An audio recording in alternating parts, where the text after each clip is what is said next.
What was your reaction when you found out that you'd won such an amazing award? My reaction was just This. yeah, this. Shock. Utter shock and surprise. Is this a kind of profession that you want to get into when you get older? And what is it about film that inspires you to want to write reviews and stuff? The thing about film that inspires me to write reviews is basically just looking at it and just wondering, how did they make that? How did they make that? And just finding out more about it and then expressing how I felt about it.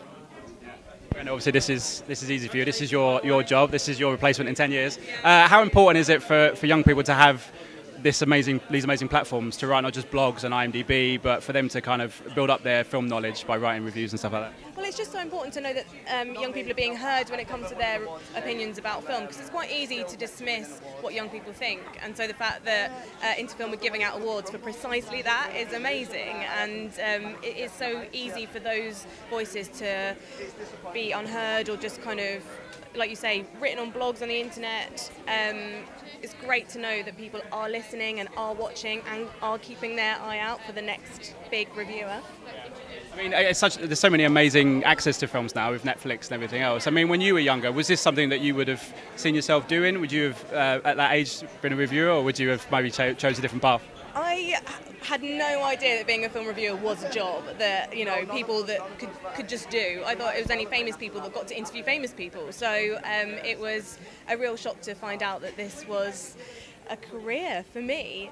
So I'm really excited to know what Frankie's going to do next, not necessarily to become a reviewer, but to see that what other options there are for him outside in the rest of the film world, because you seem to be thinking there might be other options for you.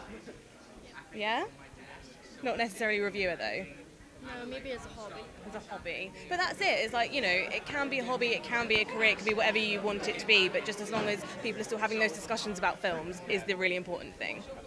Michael, for you as a filmmaker, I mean, how important is it to have something like Interfilm, where there's a platform for not just writers but also filmmakers? And for you as a director, is this a platform that you would have kind of pursued when you were younger, had it been available? Yeah, I would have loved to have had something like Interfilm when I was younger. I mean, I grew up on a small island where I think I knew one other person that really loved films. And it was only when I was like 21, I went to university, that I found a bigger group of people.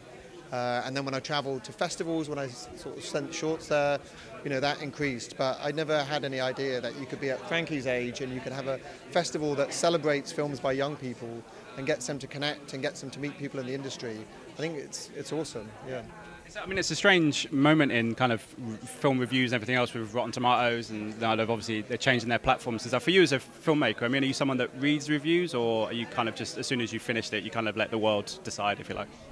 I did read some reviews, but it was one of the most nauseating experiences. It's one of the hardest parts of making a film, is reading the reviews. Luckily, our film was, you know, for the most part, you know, quite embraced, so that was good. But you know, you work so hard on something, and you feel very responsible for all the people that have worked on a film. You really want it to connect with people. So.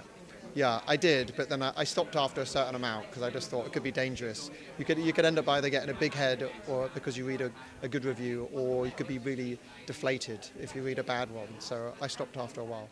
Ladies and gentlemen, you're watching Hey You Guys! Hey You Guys, huh? Hey You Guys. Is that from the Goonies? It is indeed, yes. Nice. Hey